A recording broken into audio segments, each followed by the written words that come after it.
Hello, fellow students and travelers. This is Dr. Litton, and as promised, I'm offering you up just a little short course, an optional short course on early church history that can sort of be a shadow course, if you will, of our travel abroad to Rome and Athens. This is just optional. This is for folks who want to keep their eyes open for things along the way that might not necessarily be included in our tour, or might not be things that are part of the regular course that you're taking with Dr. Failer, but that there might be things along the way that if you keep your eyes peeled and you take a moment to go and take a look at these things, you could really learn a lot about some of the places and things associated with the early Christian church that might be of interest to you. Some folks are just interested in history. Some folks are just interested in sort of ancient ways of life. Other people are interested in things regarding their own particular faith. And so these are some things that we're going to have an opportunity to see along the way that you don't have to see, but you can. And I really encourage you to do it, because if you keep your eyes peeled, you never know what you're going to run into. And here I want to keep sort of in front of you the option of doing that. I don't know whether this is going to take 2 videos or 1. YouTube won't let me upload really long stuff, so I may have to cut it in half, and if I do, don't worry about it. We'll just pick up with a part 2. But I want to start off by talking a little bit about opportunities, the opportunity to find things along the way that you can walk right past and not know why they're important or whether they are important, and then also a little caveat about historical relics. It is a kind of a running joke out there that when you go to Europe and you see some of the great cathedrals and some of the monasteries and famous religious sites, that a lot of them have, shall we say, somewhat questionable religious relics. For example, I'm pretty sure there are at least 20 or 30 churches or basilicas or monasteries that claim to have an index finger preserved somewhere in a jeweled case of John the Baptist. And I don't remember reading anything in the New Testament about John the Baptist having something like 20 or 30 index fingers. That'd be an awful lot of fingers.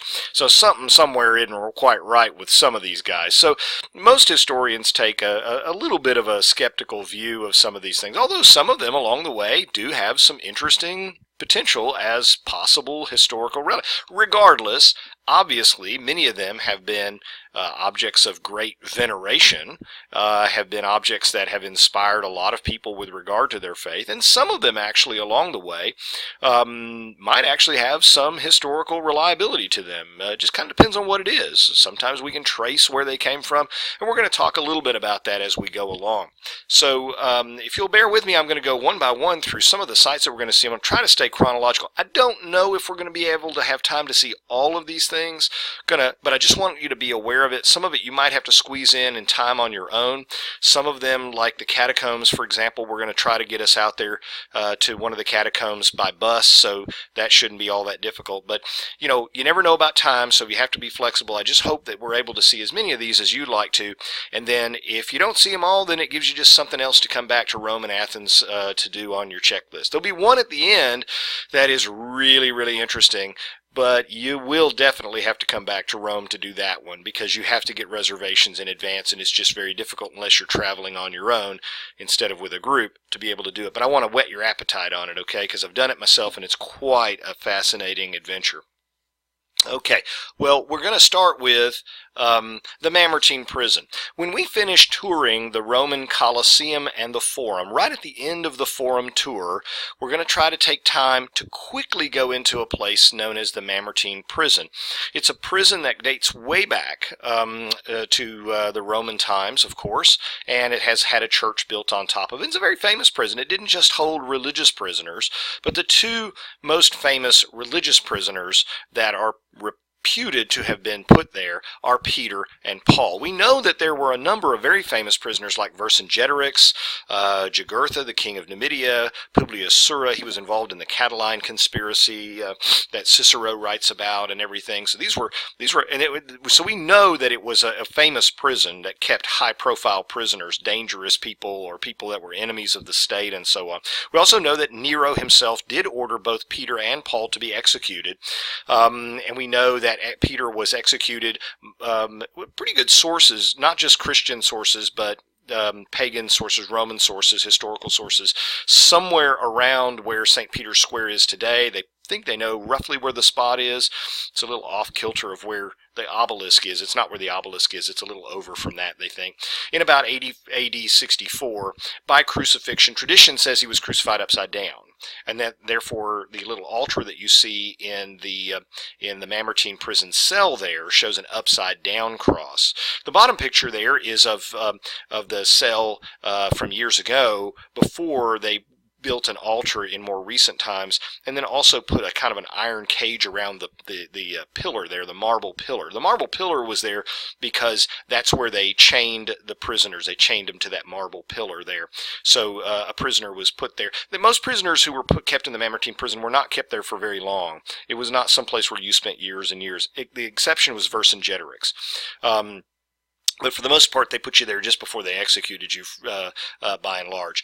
The recent archaeological findings of frescoes seem to support the historical accuracy of this site, meaning that there are a number of frescoes that date way back, not entirely to 64 AD or AD 68, but back to the 2nd century at least. So we know that the tradition has been that Peter and Paul were imprisoned there at least as far back as about 100 years after their death. It's probably about the closest you're going to get, unless there's some more archaeological discovery. So it's tradition, it's word of mouth, but now some pretty old frescoes that depict this as being the place where they were imprisoned.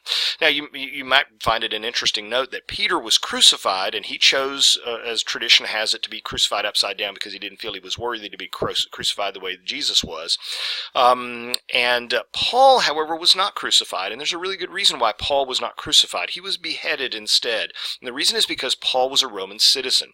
And in fact, if you read a lot of his epistles in the New Testament, you will find that he mentions frequently that he was a Roman citizen, and being a Roman citizen afforded him the opportunity to travel much more freely than if he had not been a Roman citizen. He was actually very proud of the fact that he was a Roman citizen. He didn't support some of the dictatorial things about the empire, but he was proud of the fact that he was a citizen. It was a point of pride, not bad pride. I mean, just he was like, yeah, I am one. And so as a Roman citizen, it was not legal for him to be executed by crucifixion. He had to be beheaded or some other means, but beheading was the primary thing.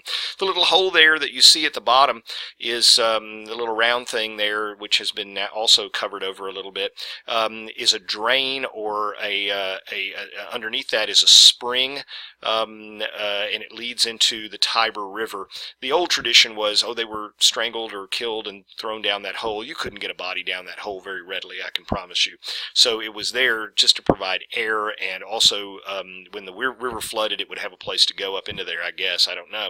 The modern altar stands near the post where the prisoners such as Peter and Paul were tied. Early church and medieval pilgrimage pilgrims would visit there. So we know that it has a long tradition. If they weren't kept there, then they were probably kept in some other prison not too far away, but there's a pretty good reason to believe that it's possible. And certainly the tradition goes back further than people had thought. They thought it was kind of a medieval thing that people just said, there's a prison, it's a Roman prison. Peter and Paul were in prison. Must be where they were. Later people said, there were a lot of prisons. But in fact, at least back to about the year 200 some odd, however old these frescoes are, people at least had been keeping that tradition of this is the place for some time.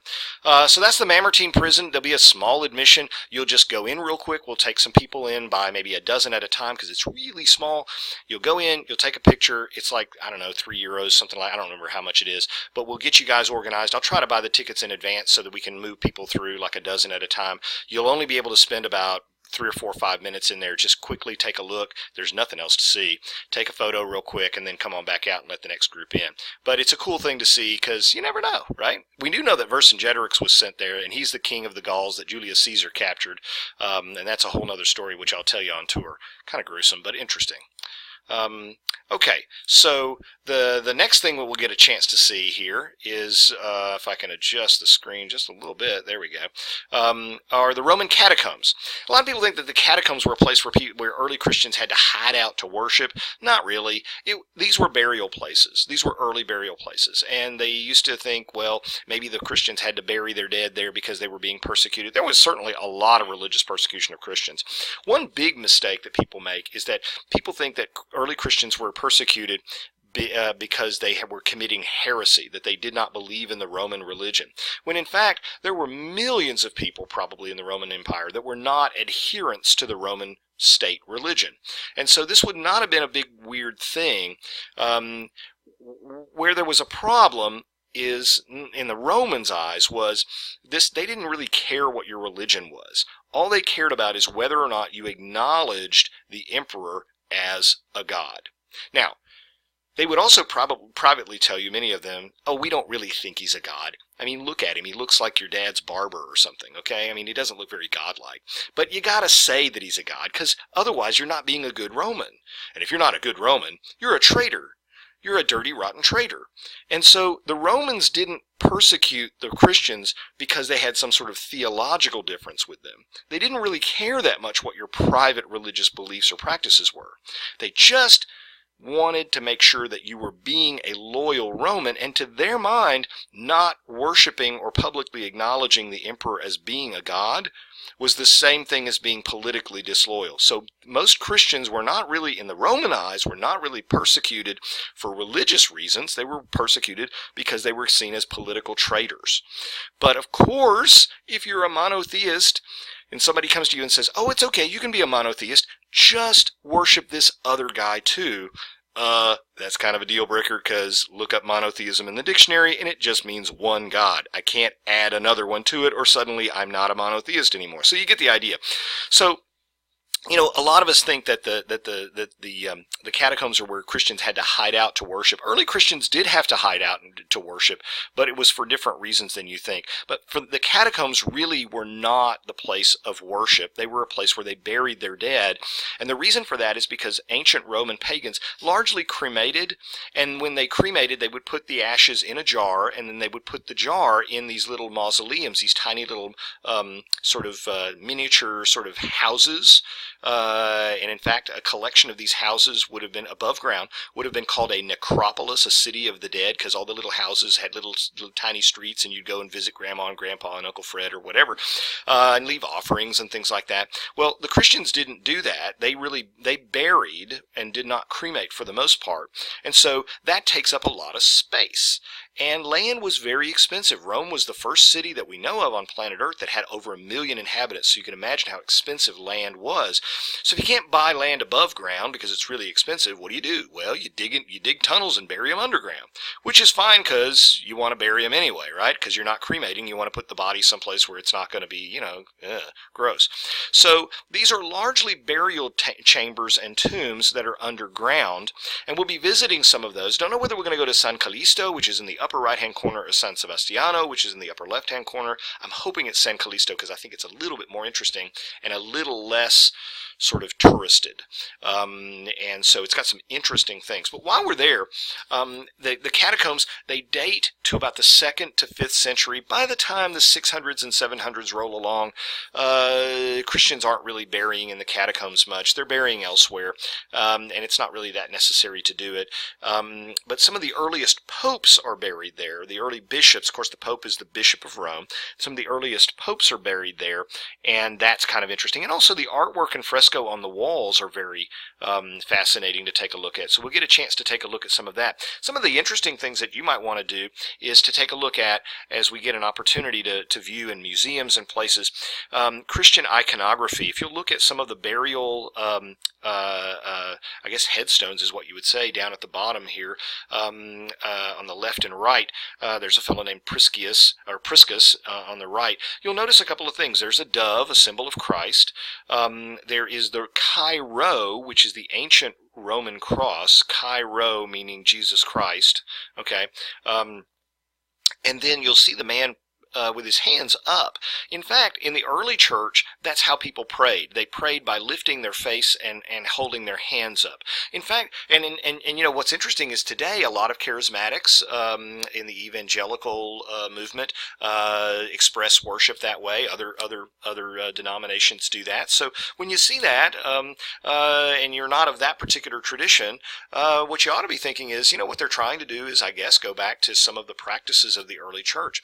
You'll also see things like a fish, and of course the fish being a symbol of Christianity, that was used as kind of a underground code among some Christians. They would draw a fish in the sand or in the dirt and say this is to signify that this is a meeting place or something like that. They didn't meet in the catacombs that much for worship. They didn't have to. They met in houses and things like that. But they would put markings and things. That the reason of the fish is ichthus, which is a Greek word, spelled out as kind of like an acronym for Jesus Christ, Son of God. In Greek, Jesus Christ, the first letter of the phrase Jesus Christ, Son of God, spells out ichthus, which is fish.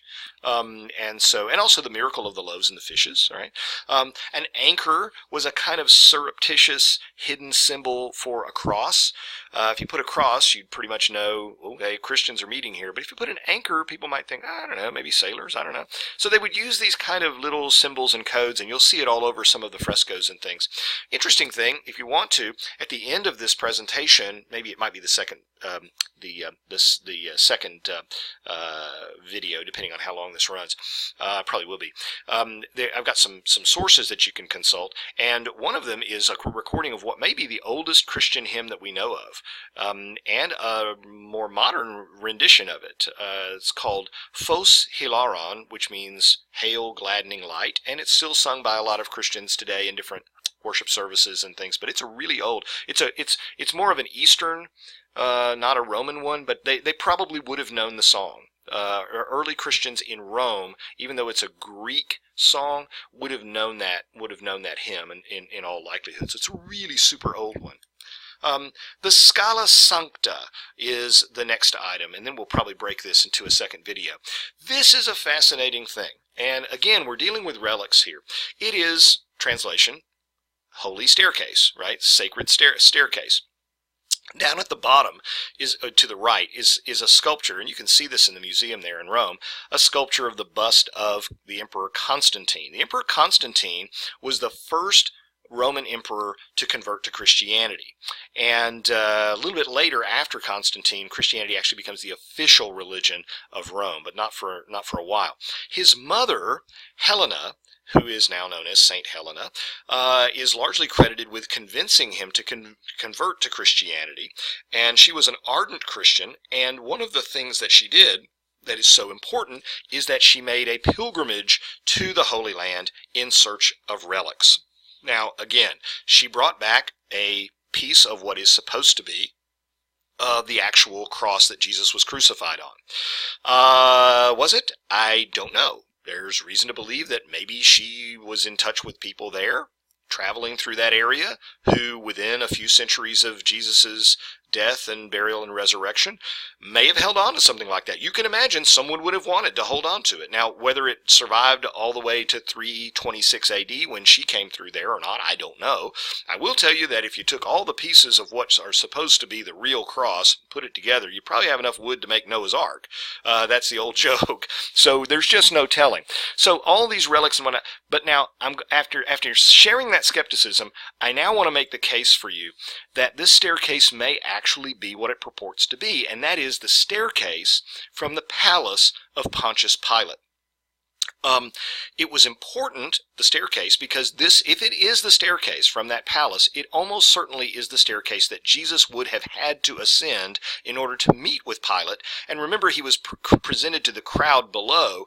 So in Luke 23, the presumption is that they were below, or they wouldn't have been able to see, and he's sort of looking there. And so the palace staircase would have been important because it's what Jesus would have gone up once at least, possibly twice.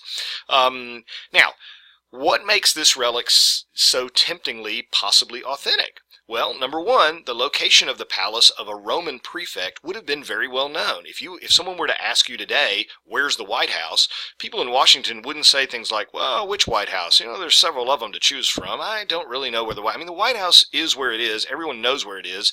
And it's always been in the same spot. And so it would have been people would tell you where it is. There's no mistaking that. Roman buildings tend to last a long time. So she probably would have known that this is the palace. It is the one that's been here all along. And she would know probably whether or not this had all been like replaced or anything like that. That probably would have been the case. I don't know. Third thing is, it's really not smart to lie to the emperor's mom about these kinds of things. Now, if you're some little guy who's selling phony relics in some suburb in Jerusalem and you want to sell the emperor's mom something that runs about 500 or 600 bucks and then run off into the desert with your money and never be found again, that's one thing. But selling a phony staircase made out of marble, that's a pretty big scam. And so I do not know. But of all the things that she brought back, this is the one that seems to be the most interesting in terms of its possible historicity. Not to mention the fact that, there just aren't an awful lot of large marble staircases. She went to a lot of trouble to bring it back. She probably knew that it came from the very palace that she was looking for it from. She probably had it removed, and so on and so forth. So there's a lot of reason to believe that that's the case. The other thing is that the provenance, and provenance simply means the track record, the historical record, right? Can we trace it back? This guy owned it, and then this guy owned it, and this guy owned it. The provenance is pretty good. It's not totally unbroken, but it's pretty good. It's kind of hard to believe that she brought back the actual staircase and then somebody else swapped it for another one. Who swaps staircases? Maybe. But in other words, is there absolute ironclad proof? No, we don't have a video of her bringing it back from the actual palace, but it's pretty intriguing. That's as far as I'll go, is that it's pretty intriguing. Now, these folks who are there, and by the way, even if it's not the actual staircase, it's so interesting as a relic that very famous people have ascended the staircase. You have to go up on your knees in prayer. You can't walk up it. And in fact, there's actually wooden boards covering, and you can see the marble underneath, but you can't actually touch the marble. Okay, so it's covered with wood, but you can see the marble through the little slats in the boards on the side. You're supposed to pray going up. Martin Luther in 1510 ascended the stairs, saying the Our Father on each one. Now, there's another tradition that says that halfway up he said, "Oh, to heck with it," and left. But I think that's maybe just a fable from people who were rooting for Protestantism. I don't know, to break away from the Catholic Church. Charles Dickens came. A lot of other famous people came. Dickens was unimpressed. He thought it was a kind of a dangerous reliance on outward observances. He just thought this is ridiculous and people shouldn't do this. But in any event, it is a fascinating piece. It is right across the street from this church is the Basilica of San Giovanni in Laterano. People walk right by it. They never go in it, but you really should take a peek if we get a time to do it, because the doors of that church are the original Senate doors, the original bronze doors of the ancient Roman Senate. We're going to go by the Senate building in the Forum when we go and tour the Forum. And it is the Roman Senate building, but it was the later Senate building built, I believe, in the 300s or so. But the doors on the Basilica of San Giovanni are the original doors to the original Senate. Those would have been the doors that Julius Caesar walked through when he went in. So that's quite a fascinating thing. When we go to the Scala Santa, we're going to have the bus. The bus is going to stop at one spot. We're going to get about half of us. I hope this is the plan. We'll see. Get about half of us off. We're going to go in. I'm going to ask you, please, please, please. I know some of you may want to do this, but please do not ascend the stair in prayer. We just don't have the time. If you want to come back on your free time and do that, you are more than welcome to do it. But the bus can't stop that long. Okay, he's going to have to let half of us off to come in, take a quick look and a photograph, and then we'll get back on, and another half of us will get off because he's got to go around the block because there's really not any parking there. Okay, but we'll try to do that. We'll try to give you as much time as possible. It is so interesting and fascinating, even if it's not the original staircase, and I kind of think there's a pretty good case to be made. It certainly is an important historic relic that very famous people have been flocking to for hundreds and hundreds and hundreds of years. Okay.